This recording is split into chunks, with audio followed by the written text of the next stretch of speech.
All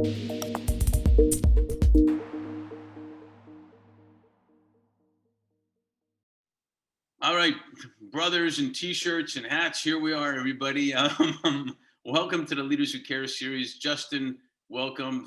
Thanks so much for being here. Really appreciate it. Excited to be here. And we're gonna, inform some people, educate some people, have some fun, and show them why leaders who care actually do better in business when they're doing good, which is the whole premise of why we do this. So let's start at the obvious beginning. If you can kind of introduce yourself, a little bit about who you are, your family, something you've never told anybody before you want to reveal now, or stuff like that, and then we'll go into the business parts and the rest of it. How's that sound? Awesome.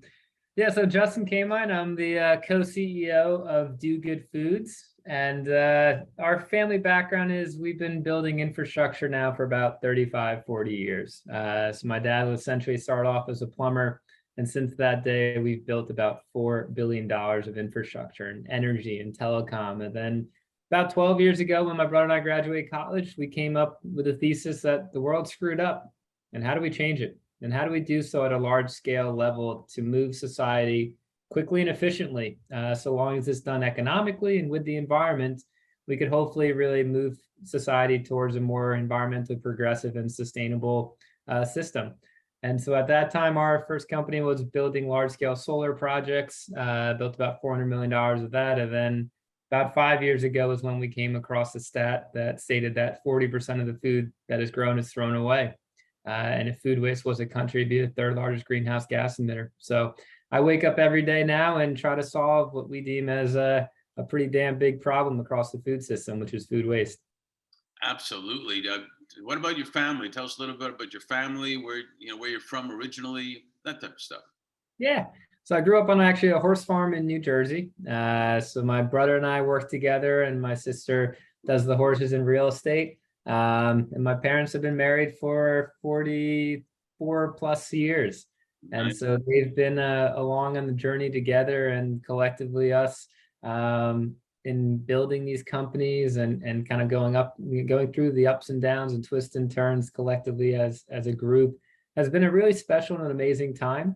And something that from where my mom and dad came from and how hard they still work. I mean, they are still sending emails at 2 a.m., 3 a.m. in the morning. No joke, literally pretty much 3 or 4 nights a week. And my mom's down at our production facility helping to clean up on a Sunday afternoon. It's that kind of blue collar approach that has been instilled into my brother, my sister, and I that I think help make us the leaders that we are, and really the engagement from these amazing world leaders that have now joined us as part of the mission, because we really mean it. You're joining a family when you join our company. But most importantly, the focus of the company is to truly and solely solve some of these environmental problems as quick as we possibly can. Yeah, thanks for sharing that story about your family. And it's what's that expression? You never work a day in your life if you love what you do, type of thing. And Yeah. it's true. And everything has its grunt moments, and this moment and that moment. But if you have the passion for it and you really do care, not to be cute, you really do care, then you get by it. You get by Yeah. it and stuff. So when you were a kid, did your mom tell you to eat everything off your plate, or like what happened? Like, so in other words, before we go further into the business part, is that when you discovered your why? Your mom said these kids are hungry and wherever, and you got to eat. Yeah, well, it's interesting because food waste is relatable into that way, right? Everyone's been yelled at by their parents or looked at their dinner plate and said, okay, there's a starving kid somewhere, or they go in the refrigerator the next morning and say, I don't really want this anymore. But yet they see that food is still pretty good and they could eat it if they actually had to, right? Yeah. So that's definitely a relatable concept to what we do and why we do it now. I can't pinpoint a time back during my childhood that it was ever centered around food waste. Food waste wasn't really a societal problem. It definitely was, but it was a hidden one at that time when I was growing up. It's really kind of taken over the past 4 or 5 years to really come to the attention of the world, the recognition of how much we actually do throw away. I mean, 40% of what we grow is thrown away. 20% of our land is growing crops that we just simply throw away. And then when we've calculated the food going into the landfill, which is where it typically goes, that creates methane gas, 86 times more potent than CO2. And so I think all of the environmental concerns are really now coming to light. I think climate change is now becoming tangible to everyone, which is a really scary dynamic. Absolutely. Right?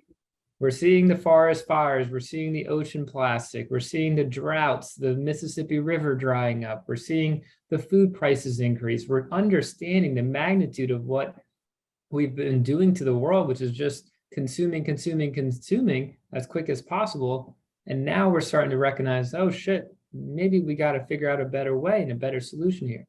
So I look at kind of my childhood as we had an amazing platform. I was able to see my mom and dad build the companies in energy and telecom. And the transition from energy to telecom, they knew nothing about telecom, nothing. And yet we built the largest privately held telecom company. And so that was kind of like the willingness to jump in and say, okay, I can figure it out. I think was an inspiring notion for my brother and I as to, we knew nothing about food waste. We knew nothing about selling a piece of chicken, but yet now we're doing it, right? And so I think it's funny if I can interrupt for a second. We work with a lot of clients in obviously a lot of ways to make impact, but also attract the best talent. And my best clients are the ones that want somebody out of the industry, somebody who's not defined by this is the way we do it, if you will, and bring new ideas. A real visionary is somebody that sees something that no one else has seen yet. I mean, you can be a visionary, improving this phone, but Yep. real visionary is you've never even seen this before. And so absolutely. And it's the big question of why. Why do we do that? Why do we do it that way? And you go back to that little kid notion of the questioning and that's that one little word of, well, that seems stupid. Why are we doing it that way? And you just never understand. And so many people go through life and just say, okay, those are the arbitrary rules about how, oh, we've always done it that way, right? Yeah. Screw that, right? One of my favorite quotes is from George Bernard Shaw, who says the reasonable man adopts himself to the world, and the unreasonable man adopts the world to themselves. Mm-hmm. And so therefore all progress relies upon the unreasonable. And being unreasonable and getting that question why and bringing people from the outside industries to reinvent a new industry or create a new industry, that's what we kind of constantly look at, and that's what gets me excited. Yeah, me too. And I appreciate your insight on I guess I don't know if I call it a declaration that we all just do this now to solve everything, and share with us your thoughts on that and the need for, as you call it, I believe, environmental realists. Yeah. So environmental realism is kind of what I've learned over the past kind of 10, 12 years. And we've worked with the biggest companies in energy and agriculture, and we've seen the magnitudes of the current system, right? I love people that we need all solutions first and foremost. Everything needs to start to scale. But people that sit there and say, well, we just all need to stop doing this, or we all need just to eat this way. It's irrelevant. It's irrational. It's never going to happen. Okay, so let's all now get to the table and say what's going to happen. The only reason we're in this climate change problem is because of consumerism. We all love to get everything that we want at all times. Now it's even getting quicker and more efficient. And so those supply chains are even getting greater and greater and greater. And that's never going to change in our lifetime. Okay, so how do we now take that approach, recognizing that the systems of food specifically are just so massive, right? We consume 160 million chicken a week in the US. That's just in the US, 9 billion a year. That's not going to turn to zero overnight. There's no way in hell. And every plant-based protein, if you total up the total volume, is barely producing even a week's worth of total food comparatively to what they're doing throughout the year. Mm-hmm. So, okay, how do we now look at that current system and make it massively and more environmentally progressive? And that's where we kind of really centered around. And then on top of that, it's how do we use consumerism, the desire to consume, to actually now be a net positive in the world.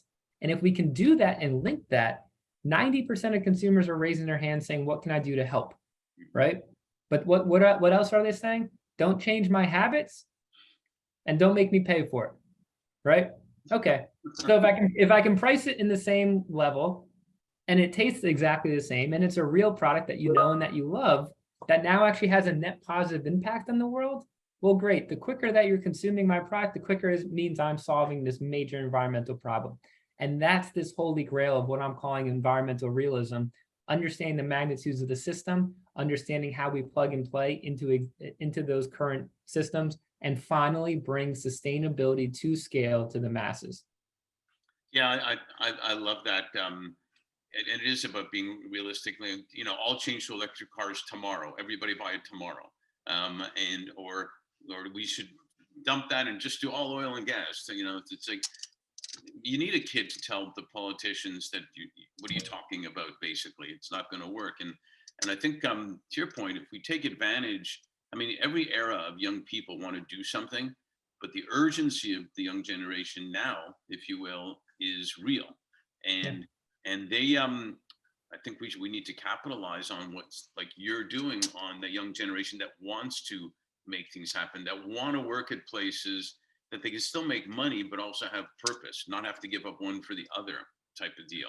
So absolutely, the only way to have the greatest impact in the world is to have the greatest profitability, and thereby then you can have impact, right?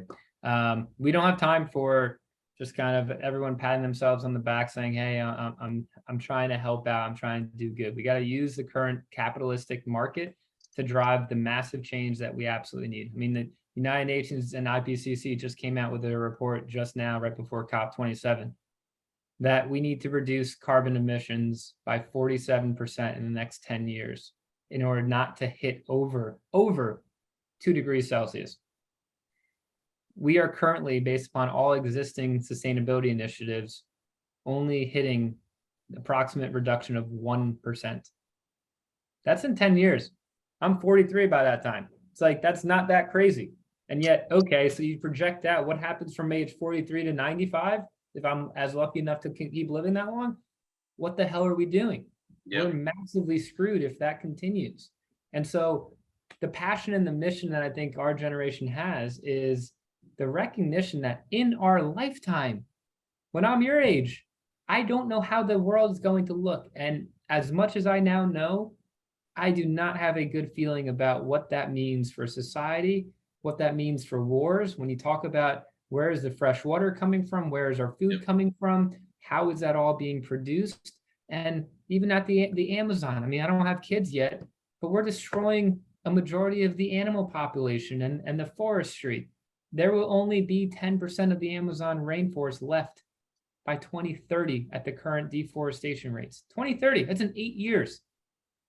Yeah, we unfortunately think very short term, and there's a funny saying in the world of nonprofits, but even in partnerships, yeah, we should all collaborate. Let's get together, all lead type of thing, rather than really collaborating versus, yeah, we get together as long as it's my agenda type of deal, because it works. And I'd love to talk more about the infrastructure work that you guys have developed. And we were founded on the basis, as I said, of business, and business leaders can do better when they are doing good. So you've done $3.5-4 billion in infrastructure to bring sustainability to scale, if you will. Talk to us about that and how that does create a biggest impact in the world, and how it is economically viable, and when it also has to be easy to implement at the same time. Yeah. Well, let's take, for example, Do Good Foods, which is obviously the company that I'm currently helping to pioneer with my brother and my father. So we have the first of its kind production facility, $170 million facility that we kind of figured out from literally a lab level of a Vitamix-like size to now 100,000 square foot facility. And the problem that we're solving is food waste. So we actually pick up all the surplus grocery food from supermarkets. They currently pay to get rid of their food, so it's a huge cost to them. They donate as much as they can, but they're still throwing away 1,000 to 2,000 pounds of food every couple of days, a massive amount of volume. And so we actually provide them designated bins, one for the meats, one for the produce, that we actually put in the cold chain. So in the meat locker in the produce section. So it actually drastically improves store hygiene. It actually reduces labor costs.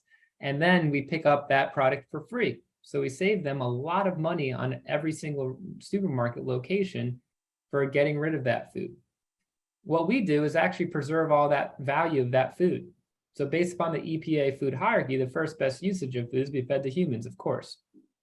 Then the next best usage is to be converted into animal feed. So I take all of those leftovers or that surplus grocery food after human donations can occur, and I upcycle it at my production facility, about 160 tons every single day, into a nutriently consistent dried animal feed. And the benefit there is that that dried animal feed can then go into the existing feed mill infrastructure of any farmer across the country. So now we're empowering the farmers to now be a part of this solution, a better, healthier, great diet for the animals. Chickens are, of course, omnivores, right? When you used to grow up on a farm, you take your leftovers and feed it to them out back. We're now just doing so at a massive level. And then to your point about linking it to the consumer, when we use our feed to grow our chickens, we now have the first USDA approved, third-party verified Scope 3 carbon reduced equation, where each do good chicken, priced well below organic, tastes delicious, now saves 4 pounds of surplus grocery food and 3 pounds of greenhouse gases. Finally, making climate change tangible to us all. Enjoy products that you know and that you love, and yet now actually know that are doing good in the world. Where if 1 out of every 5 pieces of chicken that you ate as a consumer was a do-good chicken, we would solve food waste in 5 years. It seems so simple. And I was talking to, oh, you know him, I was talking to Lou Reese, and talking about one thing. I don't know if his father or I believe, had said that you should concentrate on making the right things easy and the hard things and the wrong things hard. Yeah. Which is what you're doing. Yeah. Yeah. Well, what we like to say is it's not rocket science what we're doing. It's efficiency, logistics, and scale. And yes, a lot of hard work, and the team, and we got 100+ people of scientists and engineers, and then marketing and sales, and putting that all together. But that's the beauty here. It's nature has all the solutions. It's just up to us as entrepreneurs to figure out how do you scale that solution to a real business. Now, are your plans to grow this, for example, to have partnerships with other food companies, for example, or plant foods or whatever? Yeah, I look at, we want to be partnering with everyone as quick as possible, because going back to environmental realism, there's 15, 25 companies, retailers, food providers, growers that pretty much produce a majority or sell a majority of the food, right? And so if we can partner with all of them and bring this solution to all of them as quick as possible, we're solving food waste as quick as possible. So unlike any kind of brand out there, when you see Do Good Chicken on the retail shelf, my sole focus is to solve food waste as quick as possible.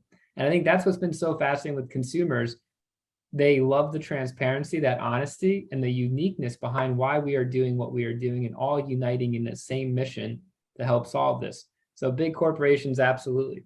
We're also building our second and third production facility in the near term. When we get to 50, we've pretty much solved food waste. So the quicker we keep building up the story and the consumer demand, the quicker we build our facilities, the quicker we solve food waste. Yeah, it's pretty spectacular, and you're right. It's not rocket science. However, most brilliant achievements aren't rocket science. And I actually had a professor in marketing way back in McGill when I went to school, and he said 2 things. He said the money is lying on the street, which is why me and my friends walk with our head down now all the time, basically. And he would talk about brilliance is simple, and it's a simple comment. You got to think about it a little bit, but it really does work. And the thing I wanted to ask you also about, that we're all excited about, is your partnership, for lack of a better word, in food security or food insecurity, and chatting over dinner at the 100 Billion Meal Challenge initiative, and and as that artistry of reversing the tide type of theme. Why is I kind of know the answer to this, I guess, but why is that important to you, and how do you see participating? How do you see others participating? Yeah. Well, it's interesting. The 100 billion meal challenge is it's an amazing initiative and it's an amazing platform. And it's almost tough for me to even like quantify and appreciate, because A, it's just such a staggering number. But B, we also grow enough food to feed the entire world already, Right. right? And it goes back to my main stat: 40% of all the food that gets grown gets thrown away. Right. Okay, well, that food should be optimized and maximized for human consumption first and foremost. That is the best usage of that food. I'm openly saying the next best usage is then to come to my facility, because otherwise it would go to landfill. Sure. And so it's almost difficult to kind of even like kind of quantify, because I'm solving the food waste problem, but I'm also looking at the surplus grocery food that I do collect. And I mean, you can come to my production facility, you can open our bins and pick out bananas and apples that you can just start eating right away. And you can literally have a barbecue and make a salad out of what I pick up. It's the reality of the food system.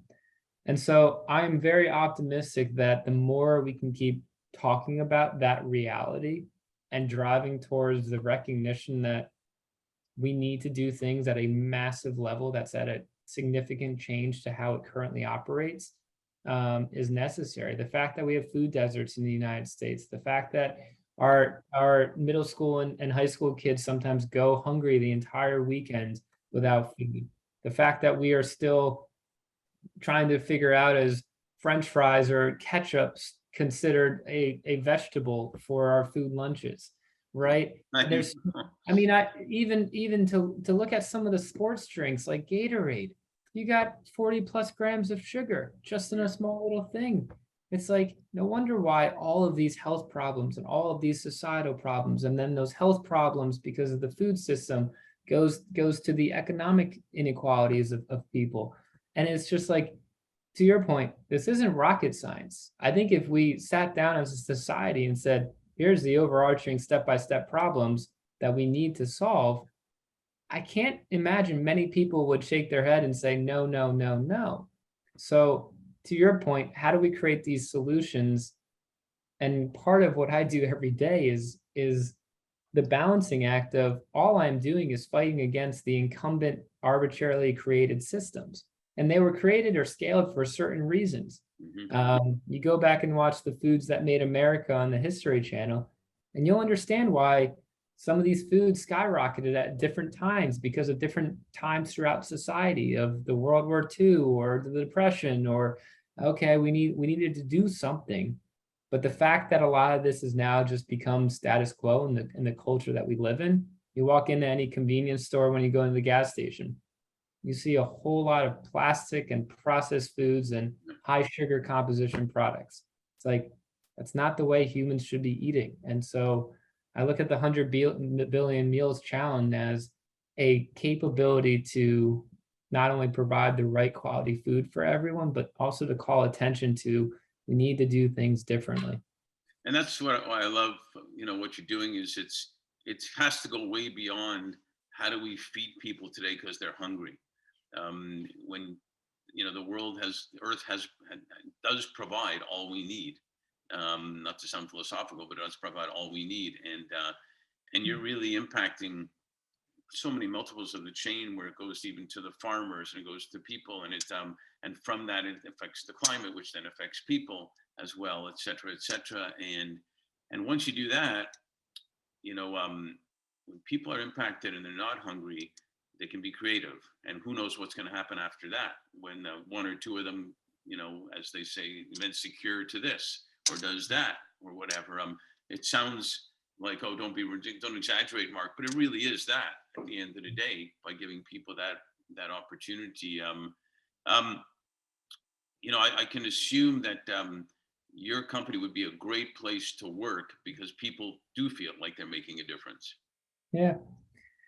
Yeah, we have town halls every month to give everyone up to speed, and we mean it when you kind of join us that you're joining a family. I mean, I've slept on the factory floor many nights. I mean, I've pulled the 24-hour shifts. It's like, and I'm like, guys, you guys go home. I'll deal with the next. They're like, we ain't going home until you go home. I'm like, well, I'm not going home. They're like, all right, well, we're staying. And here we are at 2 a.m. in the morning last Christmas, like cleaning out the silos, right? And it's that family is real, and the mission is real. The moment you see the food on our conveyor system, it makes it tangible to every single person. And we have a guy that he's actually in one of our videos now. He's like, I feel like a real life superhero because I get to go home and tell my kids what I'm doing, because parents are getting blasted by their kids saying, okay, what are you doing every day to help the world? We're seeing these world problems. What are you doing to help? That's one of my clients brought that up the other day too. And there's been studies that shows the thing that impacts most people's hearts and souls is belonging. And that's what you're talking about is belonging, and then people want to make a difference. And the other thing I like that you said that happens a lot too is people go home to their families, and over the dinner table, two things generally happen. Oh man, my job sucked. Just give me a beer. I'm going to watch TV or this, that. Or you should hear what we did today. Yeah. I worked till 2 a.m. and I'm not even tired. Yeah, I can't wait to go back tomorrow. You know, Yeah. it was interesting that the number one problem coming back out of some of these kind of global kind of events that a lot of the kind of major companies were at was the fact that they need to provide their employees a mission. Right. And that's where I see Do Good Foods really pioneering, which is the recognition that not only consumers want to be a part of the solution, but your daily kind of work. It's like people are over the just clock in, clock out, just whatever. I'll just grind away, because everyone's now seeing these problems. Everyone's seeing, oh, well, what is my product really doing, right? Why am I marketing this or this or this? Is that really helpful for society? Is that really helpful for the environment? Is it really doing what it's meant to be doing? And I think that initiative is going to be even stronger, which hopefully drives even bigger companies to even say, hey, okay, we really got to do things differently, because people are leaving us and the high quality talent to go to other companies like myself. That was the biggest reason leaders realize that they have to do this, is because they're not getting the best talent. That's the strategies we work with clients every single day. Is it's not that hard to attract and keep people if you're doing the right thing. So I'm respecting your time. One last question on this part is, with everything that's happened over 2020, one of my clients described in 2021, he said, 2020 was the year that flew by slowly. And I thought about that. I was like, damn, that's pretty amazing. But then 22 and 21 flew by. So what are you most grateful for, and what are you most hopeful for? Yeah. Well, I think to your point, it was a new reevaluation and a reappreciation for how we all work, right? And where we work from. And I mean, you and I are in our apartments across the coast from each other, right? Maybe in the past it would be, well, that has to be in person, right? Right. And that problem on the environment plus problem on the lifestyle and everything else and in between. I am hopeful that we do find a good balance. I think we've almost gotten too inundated where it's got to be meeting for the entire day, or else you're quote unquote not working. It's like, well, I want to send an email though too. But I think COVID gave us a good reevaluation and appreciation for how we can all work together, where we can all work from, that quality of life. And I think we now need to figure out that right further balance. And I am hopeful for I can't even say future, to be honest with you. I'd almost be lying to you. I would be lying to you. I am hopeful for the fact that I think people care. I think companies are starting to recognize, to your point, financial markets are starting to say, these companies are giving me my better return. And I guess I am seeing and recognizing the climate change problems that we currently are already seeing. And I'm hopeful that what we are already seeing is going to spark a massive change. And it's not going to be because we're marching down Broadway saying, hey, climate change is real, climate change is real. Unfortunately, I think we've gotten to the point where it has to hurt really bad before we're going to start to open our eyes to say we should do something collectively and together. Yeah, well said. And I think that's why it is time to capitalize on the younger generation, seeing the urgency and doing that. So, well, I'm grateful and hopeful that you are leaders who care over there, and to have the friendship as well as everything else that we have together. So, thanks for joining us on this, and all you do and your family does, and tell your parents they're awesome. Thank you. I appreciate it. You're awesome as well. Thanks, man.